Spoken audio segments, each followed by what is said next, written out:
What is going on, guys? Let's go ahead and start talking about the run and the main runs you're going to face, right? So you already know you're going to face I-form close with armbar and the stretch dive combination out of that formation.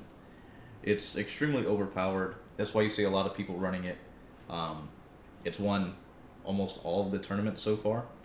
But if you're playing regs or you're playing casual players, um, and even people that play on Weekend League, you'll see formations like this. You got the wing tight or the wing tight pair, and what they're going to do is they're just going to run dive over and over and over again.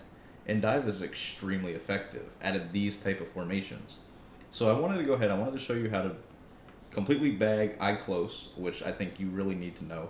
That's going to stop any of them, right? Any of these stretch dive combination types that you'll face. Um, and then also, like, that's going to work for slot flex. It's going to work for anything that has that combination. But I also wanted to focus on this wing tight formation just because the dive is extremely popular.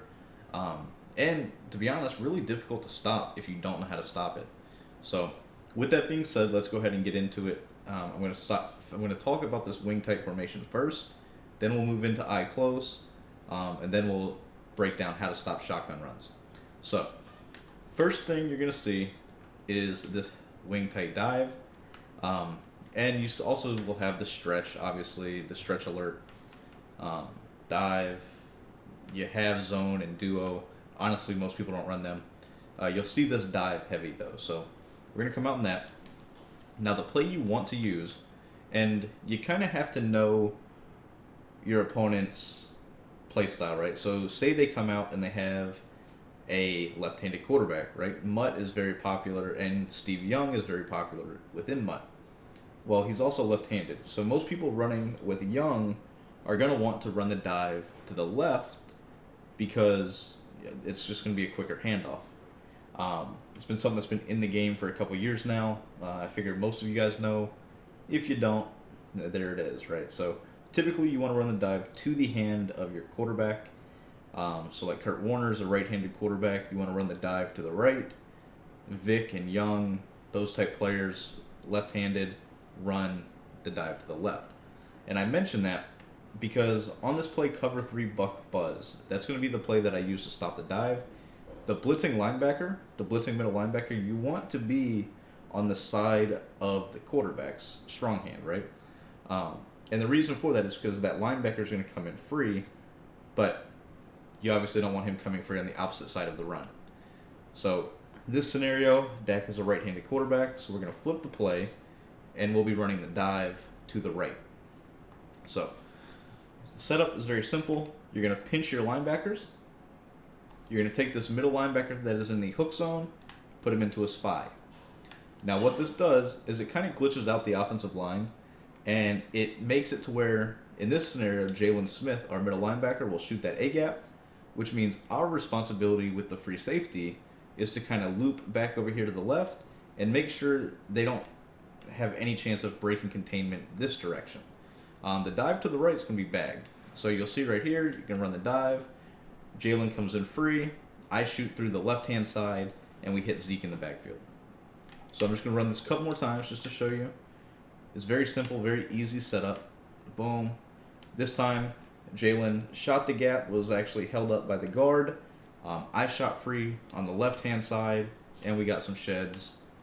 Hit the dive once again in the backfield, I believe. So you see, with Jalen shooting that gap, the guard in this scenario is Zach Martin. He reacts to him very late. So it basically pushes him farther inward, and then now our spy that we put shoots that gap that Martin just, basically evacuated from. So you see, boom, you got him there, you got the outside corner as well, and then you have me shooting through this left B gap or A gap, whichever you want to call it. I guess it's a B gap, with the free safety. You see I'm shooting through that left-hand side, making sure there's no way they're going that way. The spy shoots free on the other side, and we hit him in the backfield for a loss of, I guess, 2 or 3 yards. So we're utilizing that spy concept along with the blocker to really bag these dives. So once again, pinch linebacker, spy middle linebacker, you're good to go. Now, you could play hard flats, you could play cloud flats, none of that honestly matters in defending the run. You see, once again, Jalen shoots free. Now, me trying to use both controllers, I completely whiff on the containment, and he's able to pull that run off, or the computer was able to get some yards. But, once again, just watch how it works. Jalen shoots through the A gap. I shoot through this B gap on the left-hand side, and then if I don't completely run the wrong direction, we have Zeke once again in the backfield. You see, they run dive, two people come in free, know where they can go, theoretically. So, let's go ahead one more time for you, and then we'll go ahead and I'll get into the eye close. So, very simple. Like I said, you don't have to be in a specific spot or anything like that. I like to just hover kind of over the center, and then I do like to loop into that B gap. So, boom, you see Jalen comes up the middle, I go around the other side, and there's nowhere for Zeke to go. So, go to the instant replay one more time for you. You see, even with armbar, Zeke's getting hit before he has any momentum whatsoever on one of the toughest runs to stop. And then I'm also there for containment if he was to armbar and, or break the tackle, anything like that, And we're hitting him, what is this, 4 yards in the backfield, 3-4 yards. Nothing you can really do at that point, right? And this is a run that you really do have to plan for just because of how effective it is. So that's the setup that I like, the play I like, and like I said, I don't think there's better dive defense in terms of, your user not really having to do anything besides contain the weak side. The fact that the middle linebacker does shoot free just completely blows up the run. Like I said, I feel like it is phenomenal. Now, just to go ahead and show you one other thing with this, if they were to audible to the stretch, right? The stretch can get decent yards on this defense, but you're not going to just absolutely gash it with the stretch, right? So if you see your opponent start running the stretch, you see at that time Lawrence just went full-blown beast mode, but you will be able to, kind of flow to this, right? So you see the stretch, it's an easy tell. The fact that you're spying, you got the linebacker blitzing, it puts a ton of pressure on the guard and the tackle on the right-hand side.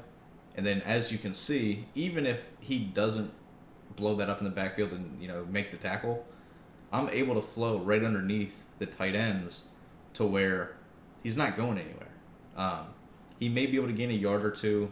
He's not going to gain anything, barring some crazy, 2, 3, 4 person stiff arm, right? So yeah, just wanted to go ahead and show this to you. I do feel like this is one of the best, if not the best, halfback dive defenses. So you see, once again, absolutely dominant. Zeke's going nowhere. And that's going to kill these 3 tight end type of sets. So that's it for that. Now we're going to go into the eye close. And then hopefully that'll solve all your guys' run defense problems in terms of under center. Then we'll move on to the shotgun and how to blitz and really play good shotgun defense.